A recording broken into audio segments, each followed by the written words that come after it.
عمرك سألت نفسك عن كلمة معناش اللضا أو معناها؟ تعال بقى أنا أقول لك معناها.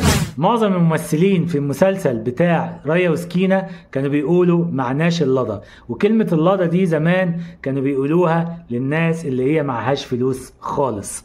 اللضا دي بقى هي عملة نحاسية حمراء كانت بتتصك ضمن صك العملات، وهي قطعة مكتوب عليها الله الضامن. والعملة دي كانوا بيوزعوها على الفقراء اللي ما يحتكموش على أي مليم عشان يروح من خلالها ياخد اللي نفسه فيه، وساعة الحساب يطلب من صاحب الدكان الايه ان هو يقول له انا معيش الا اللضا، وساعتها صاحب المحل بيروح واخدها منه ويرجعها لبيت المال وياخد بدلها فلوس. الطريقة دي ضمنت ان فعلا المال يروح على الفقراء او المستحقين بجد بكلمة الله الضامن، واللي اختصروها بعد كده لكلمة اللضا. لو اول مرة تعرف المعلومة دي ما تنساش المتابعة والكومنت. سلام.